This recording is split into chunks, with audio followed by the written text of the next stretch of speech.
Welcome back to another exciting project. Thank you for joining me once again. We are about to build something interesting together. In this project, we will build a live countdown timer. It will show the exact time left until the new year begins. You will see the final project has a live countdown. The numbers will go down every single second. They are slowly counting down to the year 2022. The countdown is already actively running as I record this video. It is currently December the 6th, 2021. This means we have about 25 days left to go. We also have 2 hours and 50 minutes remaining. We are counting down until we welcome the new year. We will use JavaScript to perform all the time calculations for us. It will grab the current date and time directly from your computer. Then it will automatically update all the numbers inside this countdown display. This means your timer will update itself automatically. It always displays the precise time remaining. This works perfectly, no matter when you visit the page. Let us move on to the HTML structure next. I will guide you through the initial setup process.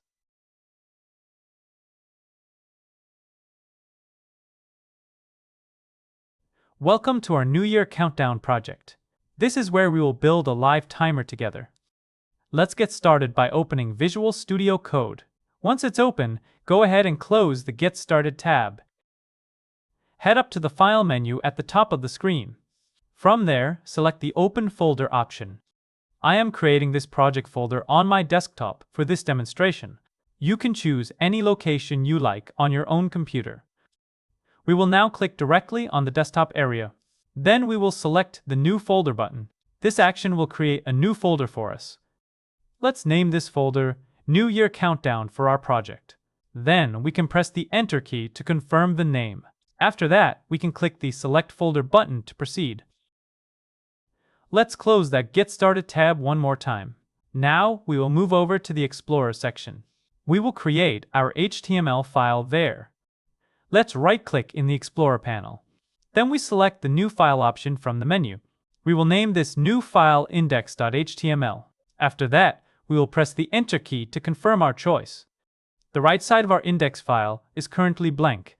We can easily fix that with a quick shortcut. Just type a single exclamation mark into the editor. This will automatically generate a basic HTML template for us. To quickly generate the HTML boilerplate, we just type an exclamation mark. Then, we select the first auto-suggestion that pops up. Our HTML5 boilerplate is now fully set up. It starts with a special document type declaration. This declaration tells the browser we are using the modern HTML5 standard. Now we have the main HTML tag in our document. This element wraps around both the head and body sections. The HTML tag is the very top element in our document. Its language attribute specifies the primary language for the entire page.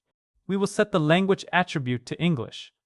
This simple step ensures our web page is properly identified as English content. Now, let's take a closer look inside the head section. Here, we find 3 important meta tags and a single title tag. This first meta tag contains the character set attribute. It tells the browser which character encoding your page uses. HTML5 recommends using the UTF-8 character set. This standard covers almost every character and symbol you might need. It ensures your text displays correctly for all users. This next meta tag helps with browser compatibility. It tells Internet Explorer to use its most modern engine. This ensures the page looks correct and functions properly.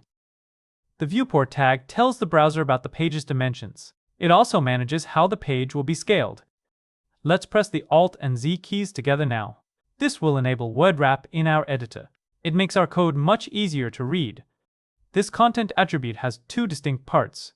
Each part controls a different aspect of the display. This first part tells the browser to make the page's width fit your screen. It ensures the content scales perfectly to your device. Think about the screen on your smartphone. It is much narrower than the large monitor on a desktop computer. This next part determines how much the page is initially zoomed. It controls the starting magnification level for your browser. This value is automatically set to 100% by default. This means the page starts at its normal zoom level. We also have the title tag right here. This tag is responsible for setting the page title. you will see this title displayed in your browser's tab. Let's take a look at our web page right inside Visual Studio Code. We can do this using the Live Preview extension. Let's open a live preview of our page directly in the browser. On the right side of our screen, the Preview browser window appears. It currently shows a completely blank page. The Browser tab displays the default title, Documents. Let's create more working space on the right. We can close the Explorer panel for now. Let's update the page title to match our project name. We will change it to New Year Countdown. You can see this new title appear instantly in your Browser tab. Let's move forward with our index file. We will now work within the body section of the document. Let's add our first heading element inside the body section. This heading will display the text, Countdown to New Year. Now we will create a new div element for the upcoming year. We will give this element a class of year. This is where we will display the next year, which is 2022. I'm recording this video in December of 2021. This means the upcoming new year will be 2022.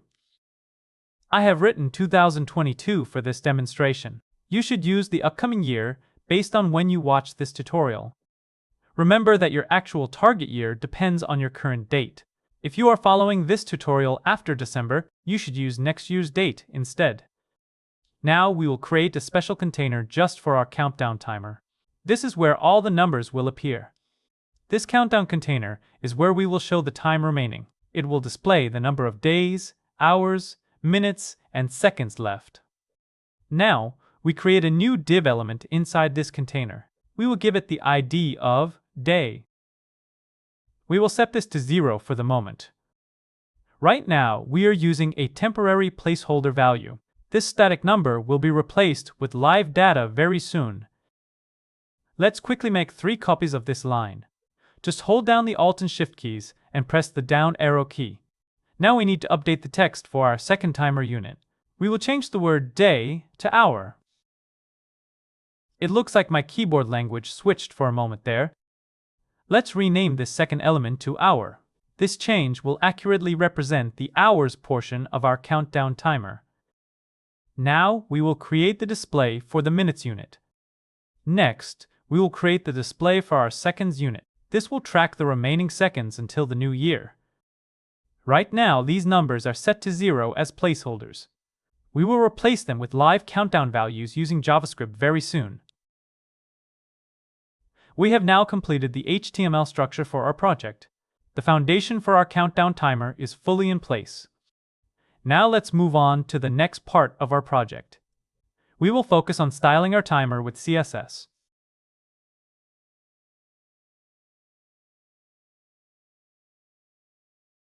We just finished building the HTML structure for our project. Our project looks a bit plain right now. Let's fix that with some visual flair. Let's begin by creating our CSS file.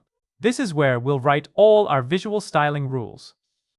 Let's open the Explorer panel on the left.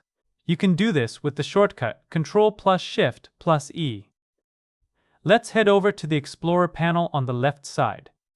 We can right-click anywhere in that empty space. Then, we simply select the option for a new file. Let's name this new file style.css. Then press the Enter key to confirm. We need to connect our CSS file to our HTML document. This step makes sure our styles are applied correctly. We will now go back to our main HTML file. We need to place a link tag immediately after the title. We just type the word link. Then we select the third autocomplete suggestion for the CSS file. This link tag creates a vital connection. It now successfully links our HTML file to the external style sheet. Both files are located in the same folder. We can use just the file name for the link. Let's save our HTML file using the keyboard shortcut Ctrl+S. This action ensures our new CSS link is properly activated. We have closed the Explorer panel for a more spacious workspace. Now we will open the CSS file to start styling our project. Now we will start adding our visual styles. We begin by targeting the body element of our page. First, we will type the word body and add an opening curly brace. Next, we will remove the default margin from the page. Let's remove the default margin from the page by typing margin 0. To center our content, we will set the display property to flex. We're going to set the display property to flex. This allows us to arrange our page elements in a flexible layout. Currently, our flex direction is set to row. This makes the items line up side by side. By default, flex items sit side by side. We will stack them vertically instead. To center our items horizontally, we use the Align Items property. This property works perfectly with Flexbox.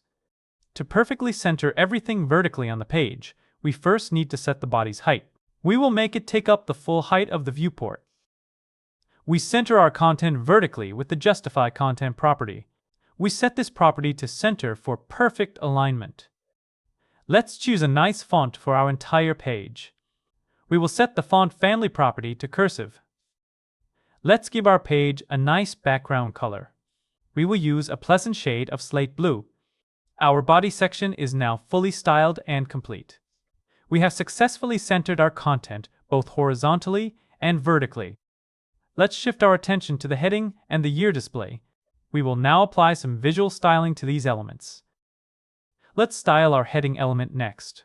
We can start by targeting the H2 heading specifically. Let's make the text color pure white. This will ensure it stands out clearly against the background. We can make this text uppercase quite easily. We just need to use the text transform property for this task.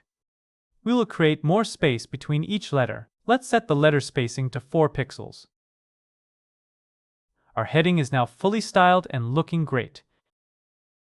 Let's make the upcoming year text look more visually appealing. We will apply some custom styling to the year 2022 display. We are going to target the year using its class. We target this class by starting our selector with a dot character. Now we will make the year text much larger. We set the font size to 5 EM units.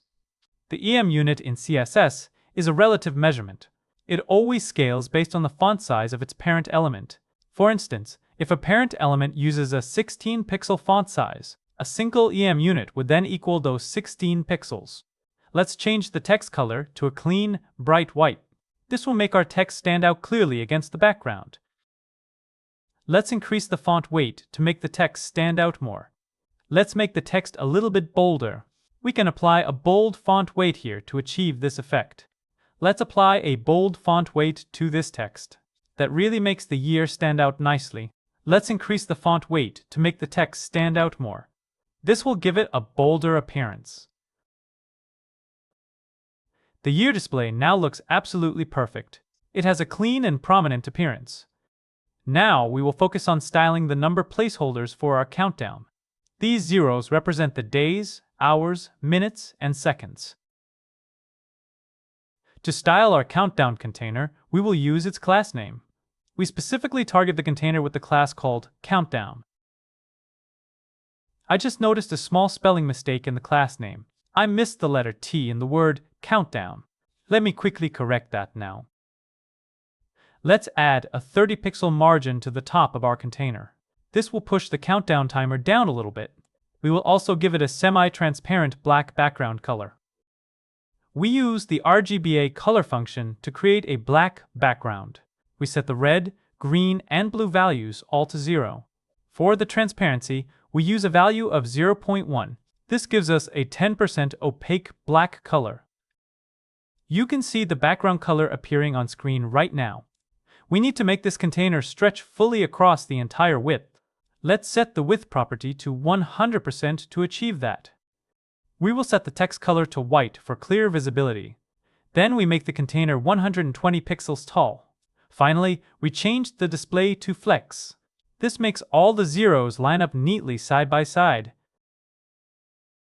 We will center everything horizontally with the Justify Content property. Then we will center the items vertically using Align Items. Now let's style the individual numbers inside our countdown container. We will target the divs within our countdown class. Now let's style each of the individual numbers inside our countdown container. We will apply a margin to each of these elements. We will set the top and bottom margins to 0 pixels. Then we will set the left and right margins to 15 pixels. This adjustment gives each number a little more breathing room. It creates a nice separation between them. Let's increase the font size to 2.5 em units. This will make our numbers much more prominent on the screen.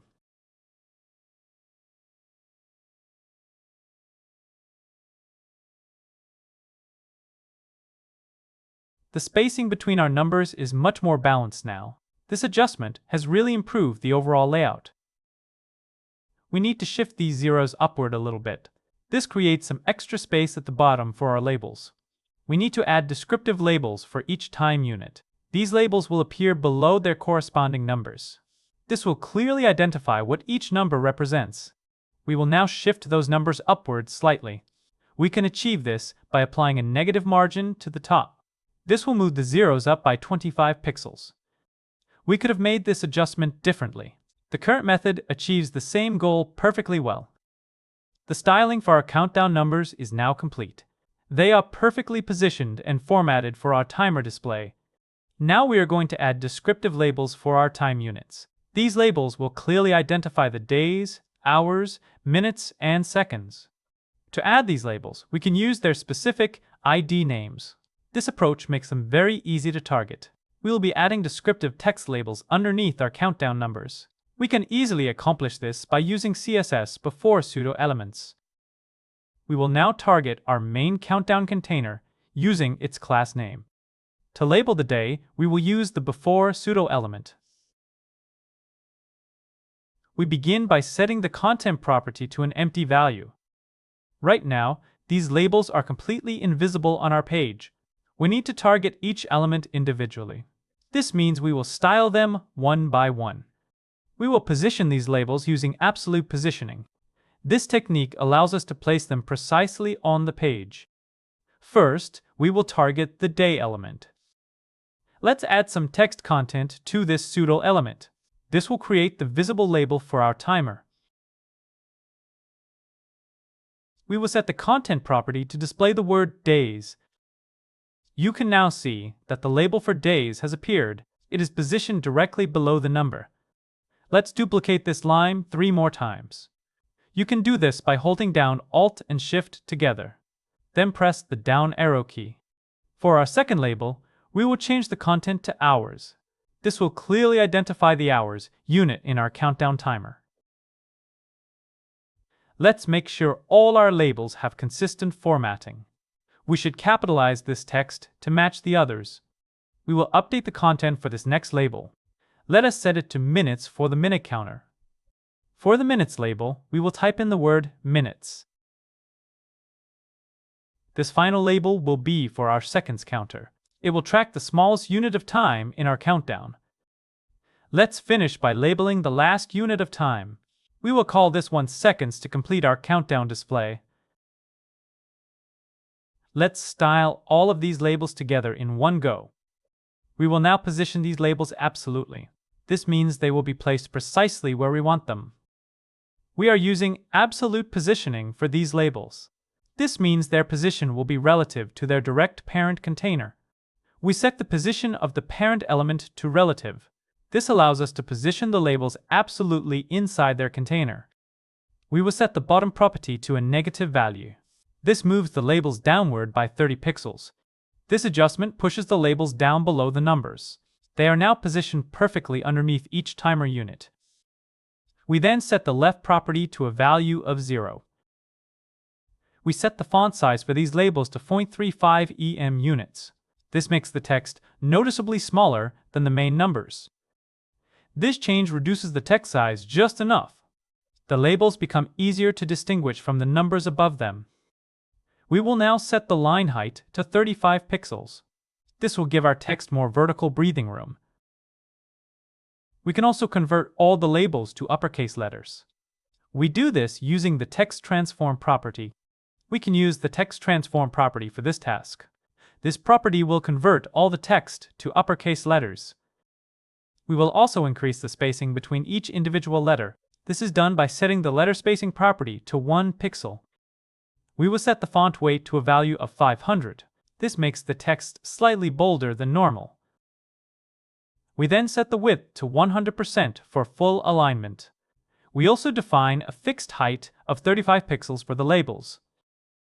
These changes might not be obvious at this zoom level. You will see them clearly once we zoom in closer.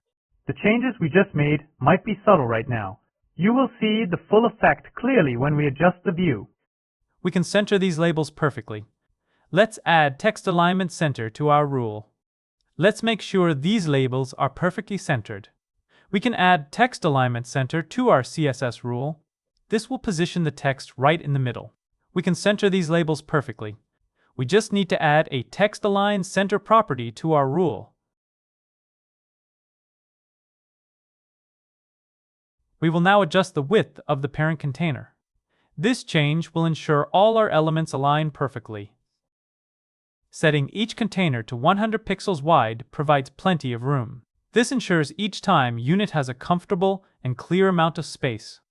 This adjustment creates much better spacing between our labels. Each unit now has comfortable breathing room. Our project's visual design is now fully complete. Our next section will bring these numbers to life with JavaScript. They will update automatically every single second. Our JavaScript code will make these numbers count down. They will update automatically each second. This creates a real-time countdown to the upcoming new year, 2022. Our CSS styling is now complete and looking fantastic. We will jump into the JavaScript portion next.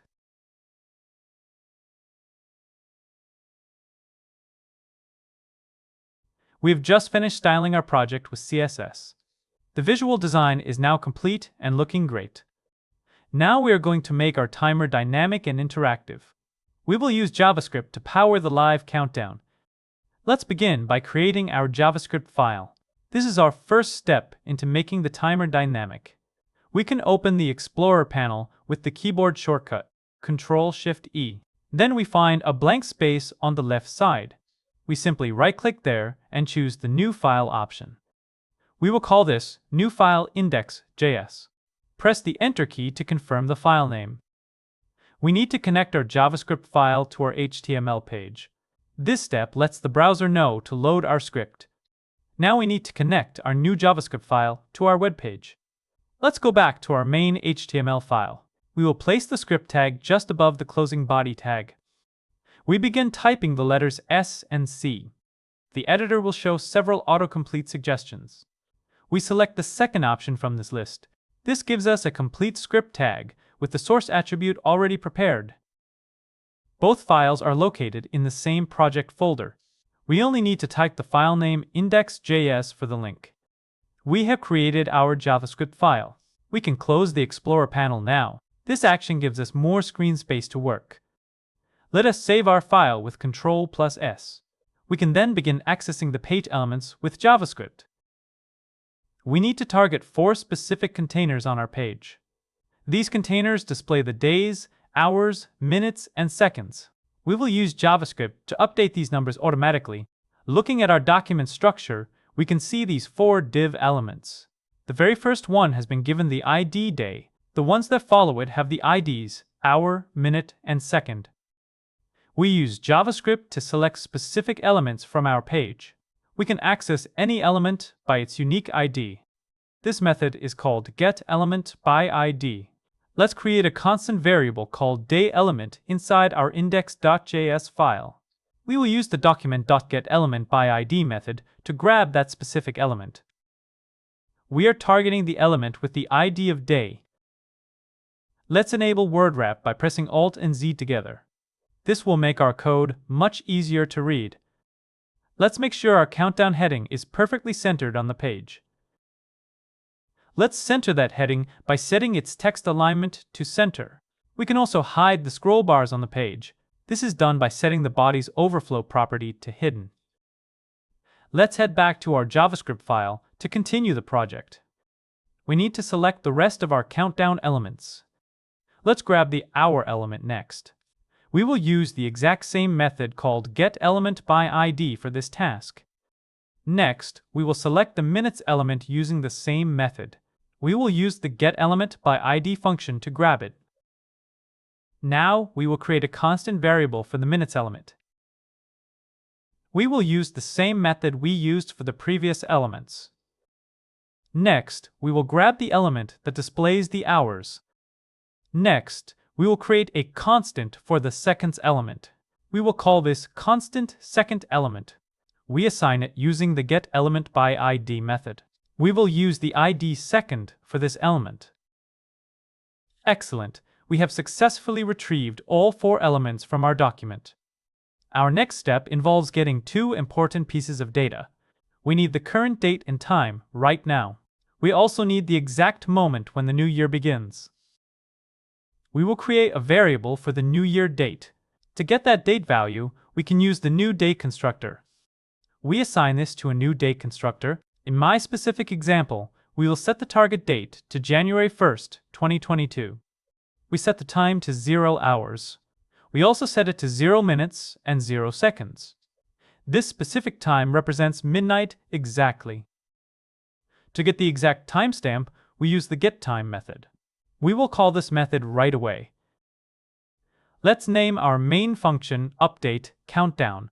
This function will handle all the countdown calculations. We need to call this function immediately. This ensures our countdown starts right when the page loads. We need to call this function as soon as the page loads. This will start our countdown timer immediately. Let's just remove this extra letter A that appeared. Now we need to get the current time from the system. We will call this function when the page first loads.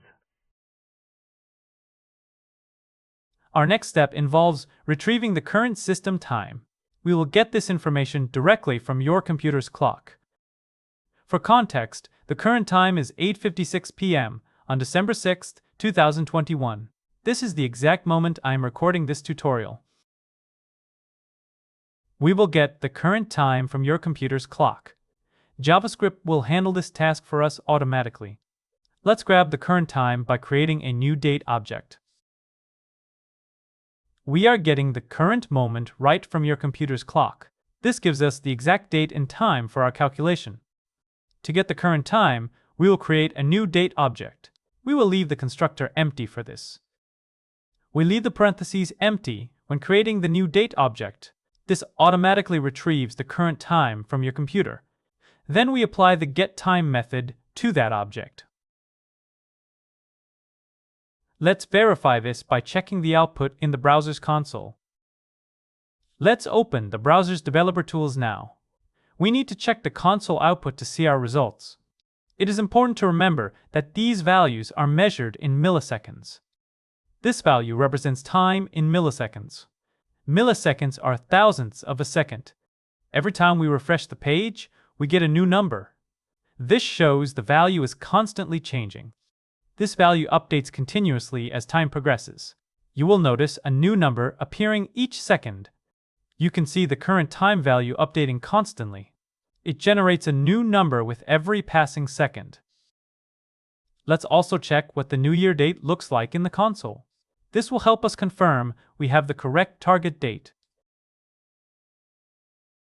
We are working with 2 different time values here. One represents the current moment. The other represents the target new year. This specific New Year date value stays exactly the same. It remains a fixed point in time. You can see the New Year date stays the same. It does not change when you refresh the page. The current time is always ticking forward. It never stays the same for a single moment. Let's update that variable name from New Year Today to New Year Time. This new name better describes the actual value it represents. Our next step involves calculating the time difference. We will find the gap between our current moment and the new year. Let's calculate the time remaining until the new year. We will find the exact difference between our current time and the target date. You can see this gap shrinking every second. Our target New Year date stays fixed in the future. Meanwhile, the current time is always moving forward. Let's check this gap value by logging it to the console. You can open the console right here in your browser. You can see this gap decreasing every time you refresh. This happens because time is constantly moving forward. You can see this gap shrinking with each page refresh. This happens because the current time keeps moving forward every second. The New Year's time remains fixed at the same moment. We have successfully calculated the exact time difference we need. This gap represents the milliseconds until the new year. Now we are ready to calculate the exact time remaining. We will break it down into days, hours, minutes, and seconds. Let's take a moment to understand our time measurements. Both our current time and the New Year time are stored as milliseconds. This large number represents tiny fractions of a second. Let's start with the basic conversion for our countdown. Every second contains exactly 1000 milliseconds. This is the foundation for all our time calculations. Let's create a constant called second. We will set its value to 1000 milliseconds. This represents the total number of milliseconds in a single second. Next, we create a constant to represent 1 minute. We calculate this by multiplying our seconds constant by 60. This gives us the total milliseconds in a single minute. That gives us exactly 60,000 milliseconds in 1 minute. We can calculate how many milliseconds are in 1 hour. We do this by multiplying our minutes constant by 60. This calculation provides the total milliseconds in a complete day. This works because a full day contains exactly 24 hours. We have successfully defined all our time units. This includes everything from seconds all the way up to days. Let's start by calculating the exact number of days we have left. This is our first major time unit to determine. Our first step is to calculate the number of days remaining. We create a constant called d. We set it equal to math.floor. This is because we are dividing the gap by the day constant. We need a whole number for the day's value. Since we are performing division, the result might be a decimal. We want a whole number for our day count. The mathfloor method gives us this clean integer. We can then use console.log to verify the value of d. The console clearly shows the value for d is 25. Without using mathfloor, our days calculation would show a decimal number. You would see something like 25.12 days remaining. This decimal value would change every single second. We don't need the decimal part for our days display. That leftover fractional time is very important though. We will use it to calculate the remaining hours, minutes, and seconds. We use the floor method to round down to whole days. The leftover time is then used for calculating hours and minutes. This remainder gives us the remaining hours and seconds. Next, we will calculate the remaining hours. We will now use the math.floor method for this calculation. This ensures we get a whole number from the remaining time gap. To determine how much time remains after accounting for full days, we use the modulus operator. This gives us the leftover time from the total gap. To calculate the time left after the full days, we use the modulus operator.